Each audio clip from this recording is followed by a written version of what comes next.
Tuta ng China. Palas. Rodrigo Duterte peddling fake news on 2025 budget. Ayun yung news. Ito ay article ng GMA News Online. Malacanang Monday denounced the allegations made by former President Rodrigo Duterte regarding the alleged discrepancies in the 2025 national budget, saying that the allegations made should be dismissed as criminal. So, nung mga nakarang araw, may mga DDS na naglabas ng isang mga kung ano-ano na nagsasabing may mga blanco sa isinabatas na General Appropriations Act of 2025. Pero, sinabi ng palasyo na fake news ito. Okay? Pero wag tayo kasi si Marcos yun. Huwag tayo mabahala. Mabahala tayo ng konti kasi baka may konting katotohanan doon. At pinihinamin yung boses ko. In a press statement, Executive Secretary Lucas Bersamin said Duterte and other individuals' move was an act of peddling misinformation. The Duterte tactics! The fake news peddler! Okay? Ito ang sabi ni Bersamin. Some quarters, including a former president, have maliciously peddled fake news about President Marcos having signed the GAA or General Appropriations Act of 2025 with certain parts of the enactment purposely left blank to enable the administration to simply fill in the amounts like in a blank check. So yon. So may mga nakablankong may mga nakablanko daw na part na maaaring lagyan natin ng 5 billion. Ganon. Parang sa cheque. Sa dagdag pa ni Bersamin, the peddling of such fake news is outrightly malicious and should be condemned as criminal. No page of the 2025 national budget was left unturned before the president signed it into law.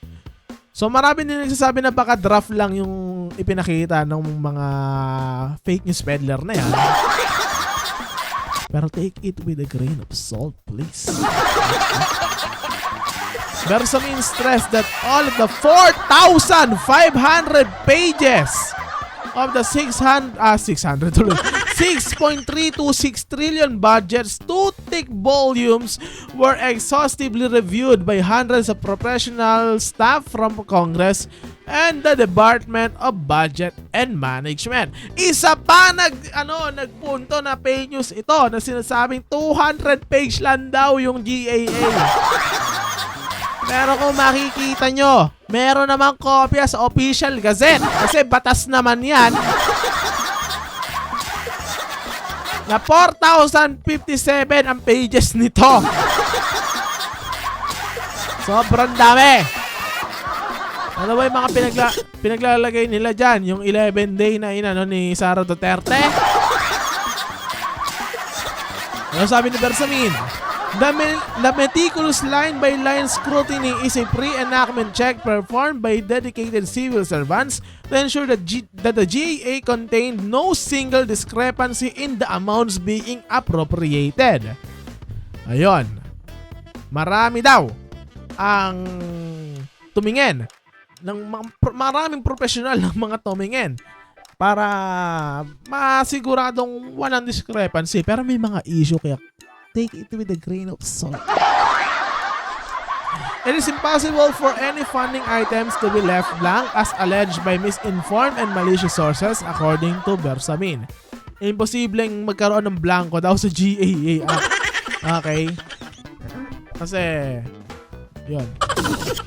GMA News Online contacted the Duterte camp, in particular, former Chief Presidential Legal Counsel Salvador Panelo and Davao City 3rd District Representative Isidro Ungab for comment on the remarks made by Palas.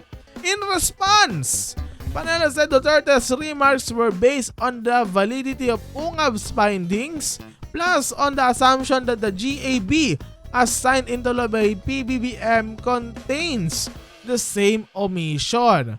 So, mga assumption lang pala ito. Diyos ko naman.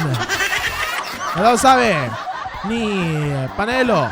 Hence, FPRRD is saying if, as charged by UNGAB, the GAA was signed with infirmities, then those responsible could go to jail. Ayun ang sabi niya.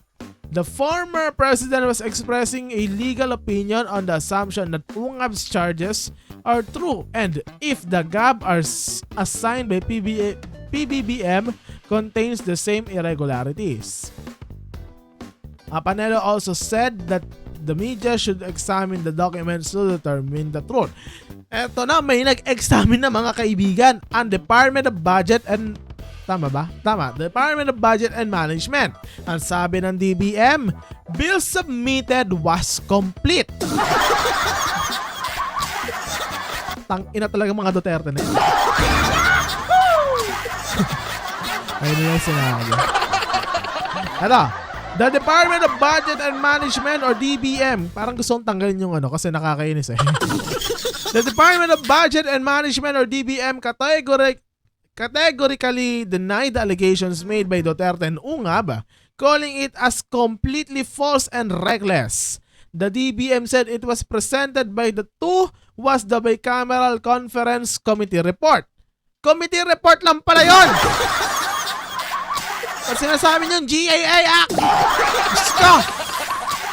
Ito sabi ng DBM. Oh, di ba? What has been presented by certain misinformed individuals are pages from the bicameral conference or BICAM committee report and not the General Appropriations Bill nor the General Appropriations Act. Mga fake news peddler kayo, hayop. Ito pa sabi ng DBM. It is important to note that under the 1987 Constitution, it is the bill, the GAB, and not the bicameral report that is officially submitted for the consideration and approval or veto of the President. So, ibig sabihin, yung GAB dapat yung pinapasa, hindi yung bicameral report. Yung bicameral report, natural lang na incomplete yan. Hindi pa naman yan yung nasa ipapasa. Ay! It stressed that the bill presented to and signed by the President was a complete document with no blank pages or missing details. In no case does the executive issue a GAA with blank pages or figures. So, ayun ang sinabi ng DBM. The DBM then urged Filipinos to be mindful, cautious, and to first verify information before making any allegation.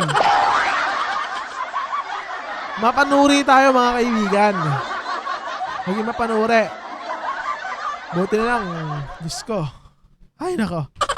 Ano sabi ng DBM? Clear and accurate understanding is critical for constructive dialogue. We kindly appeal to our kababayans to avoid spreading false information.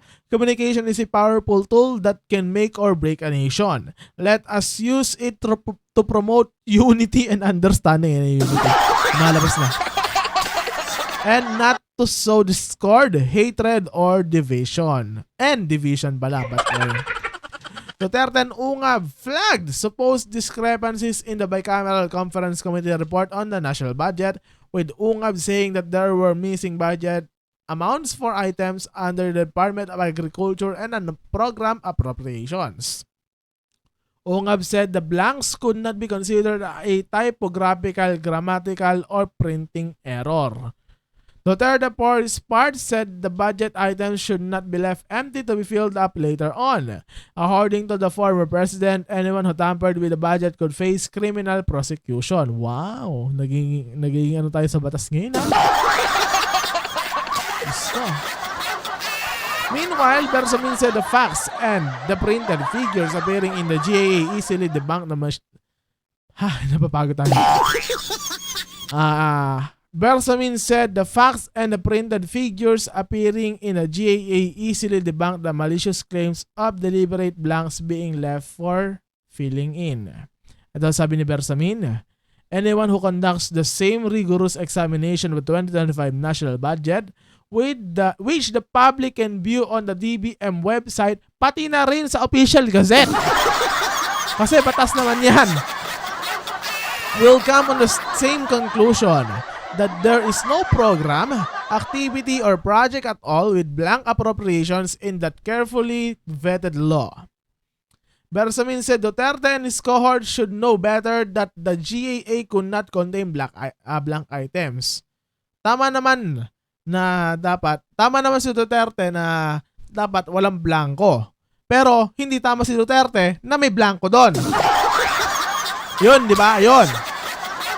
To recall, President Ferdinand Marcos Jr. signed the 6.326 trillion national budget on December 30, 2024, where he directly vetoed over 194 billion worth of line items that are not consistent with his administration's priorities. So may na-veto siyang items na ibig sabihin, hindi to papasok doon sa GAA. His vetoed items include some programs of the DPWH. Since last week, Marcos had been conducting reviews of the budget of departments and agencies to look for ways to restore the funds of some of their projects. So ano masasabi niya sa kagaguhan ng mga Duterte? Grabe 552 na. Comment down below.